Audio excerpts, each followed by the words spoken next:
મારા વાલા પ્રિયો, ઈસુ ખ્રિસ્તના નામમાં હું તમને શુભેચ્છા પાઠવું છું. સુપ્રભુ ઈસુ ખ્રિસ્ત હંમેશા તમારી સાથે નથી, માર્ગદર્શન આપતા નથી, તે તમને પ્રેમ કરે છે.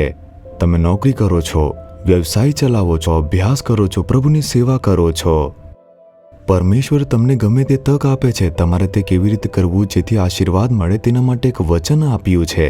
સભા શિક્ષક તેના 9મા અધ્યાયનું 10મું વચન, જે કંઈ કામ તારા હાથમાં આવે તે તારી પૂરી તાકતથી કર. જ્યારે પરમેશ્વર તમને કંઈ કરવા માટે આપે છે ત્યારે તમારે તે બડબડાટથી કે અડધી મનથી કે રસીન રીતે ન કરવું જોઈએ કે મારે આ બસ કરવાનું છે. તમારે તે બધી શક્તિથી કરવું જોઈએ. ત્યારે પરમેશ્વર તમને આશીર્વાદ આપશે.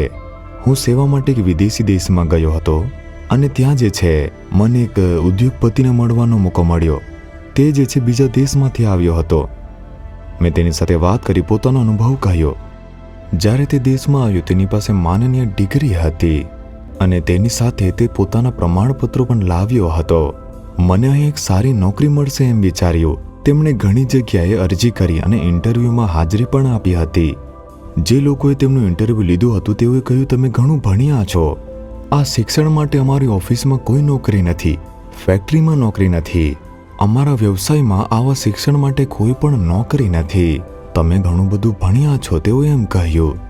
તમે જોયું, ઘણું ભણીને પણ સમસ્યા થાય છે. તેણે ઘણા ઇન્ટરવ્યૂમાં હાજરી આપી હતી અને ઘણી બધી શોધ કરી, કંઈ પણ ન થયું. તેણે લાવેલા જે પૈસા હતા તે પણ ખતમ થઈ રહ્યા હતા. તે ખૂબ જ દુઃખી થઈ ગયો. જ્યારે તેણે પોતાના વતન જવાનું વિચાર કર્યું, બધા મારા વિશે ખરાબ બોલશે, તેઓ પૂછશે તમે ત્યાં જઈને શું કર્યું. આવું એક દુઃખ એક બાજુ હતું. આવી રીતે તેની પાસે પૈસા છે તે ખતમ થઈ રહ્યા હતા. કેવી રીતે જીવવું એમ વિચાર્યું. શરમ સાથે જીવવા કરતાં મરવું તે સારું છે. ત્યારે પરમેશ્વર તેને મળ્યા.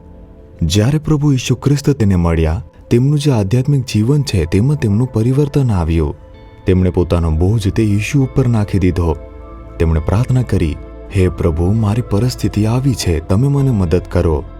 પરમેશ્વરે તેમના હૃદયમાં સ્પષ્ટ ખાતરી આપી હતી, તારું શિક્ષણ અને ડિગ્રી તે અવરોધ છે ને, ચાલો તેને બાજુ પર મૂકી. બધા પ્રમાણપત્રો સુટકેસમાં મૂકી દીધા હતા. એ સીધો એક કારખાનામાં ગયો. મને નોકરી આપો એમ પૂછ્યું. તમે શું ભણ્યા છો દીકરા એમ પૂછ્યું. મેં કંઈ ભણ્યું નથી, મને જે નોકરી આપશો હું કરીશ. તેઓએ કહ્યું, ઠીક છે, તમે આવી જાઓ. અને નોકરી મળી. તેનો તેના શિક્ષણ સાથે કોઈ સંબંધ ન હતો. તેને એક મજૂરનું કામ કરવું પડ્યું. સખત મહેનત કરવી પડી હતી. ભારે વસ્તુઓથી તેને સહન કરવું પડ્યું હતું. તેનું શિક્ષણ તે ઉત્તમ હતું. તે એસીની અંદર બેસી શકતો હતો. એક એચઆરની નોકરી અથવા મેનેજર તરીકે કામ કરવાનું સ્વપ્ન લઈને તે ત્યાં ગયો હતો. હવે તેની પાસે મજૂરની નોકરી છે. તેણે કંઈ પણ બડબડાટ ન કર્યો. તેણે કોઈ પણ કટાક્ષ વગર કે કોઈ પણ નિરાશા વગર તેણે ત્યાં કામ કર્યું. પ્રભુ ઈશુએ ઓછામાં ઓછું મને આ કામ આપ્યું છે, તે માટે પ્રભુની સ્તુતિ થાવે એમ કહ્યું. તે આનંદથી કામ કરતો હતો. તે કામ કરતી વખતે પ્રભુના ગુણગાન ગાતો. તે ખુશીથી કામ કરતો. તેના માલિકે તે જોયું કે આ જે યુવાન છે તે ખૂબ જ અલગ છે. દરેક વ્યક્તિ થાક સાથે અને ગણગણાટ સાથે કામ કરે છે. તે આનંદથી કામ કરે છે. થોડા દિવસ તેમણે જોયું અને પછી કહ્યું, મારો બીજો એક વ્યવસાય છે, શું તમે તે વ્યવસાયમાં મારા ભાગીદાર બનશો એમ પૂછ્યું. મારી પાસે તમારી સાથે ભાગીદાર કરવા માટે પૈસા નથી એમ કહ્યું. તમારા પૈસા આપવાની જરૂર નથી, કામ પૂરતું છે, તમે ખૂબ જ ખુશીથી કામ કરો છો, આવો. અને તેમણે સ્વીકારી લીધું હતું. ભાગીદાર બની ગયા. તેમણે ત્યાં ઉત્સાહથી કામ કર્યું અને થોડા વર્ષો વીતી ગયા પછી ધંધો તે મોટો થઈ ગયો હતો. માલિકે જોયું કે તે ઘણું બધું ભણ્યો છે અને તે ખૂબ જ પ્રામાણિકપણે જે મુશ્કેલ કામ છે તે કરી રહ્યો છે. પરંતુ જે મુશ્કેલ કામ તે કરે છે ખૂબ જ ખુશીથી કરે છે. એક દિવસ તે આવીને કહ્યું કે મારો હજુ એક બીજો વ્યવસાય છે, તું તે વ્યવસાયને રાખી લે. મેં તને ખૂબ જ પ્રામાણિકતાથી કામ કરતા જોયો છે, તેને તું રાખ. તેણે તેને ધંધો સોંપી દીધો, માલિક બનાવ્યો અને એક જ દિવસમાં તેણે આ કહ્યું. પછી તે કહે છે કે પરમેશ્વરે મને પૈસા વગરનો મોટો ઉદ્યોગપતિ બનાવ્યો, કારણ કે પ્રભુએ મને આપેલી ફરજ મેં પૂરા દિલથી અને આનંદથી નિભાવી છે. પ્રભુએ મને ઘણા લોકોને નોકરીઓ આપવા માટે અને તેમના જીવનને મદદ કરવા માટે આશીર્વાદ આપ્યો છે. અને તેથી હું મારી આવકનો એક મોટો ભાગ પરમેશ્વર માટે અને તેમના રાજ્યની પ્રગતિ માટે વાપરી રહ્યો છું.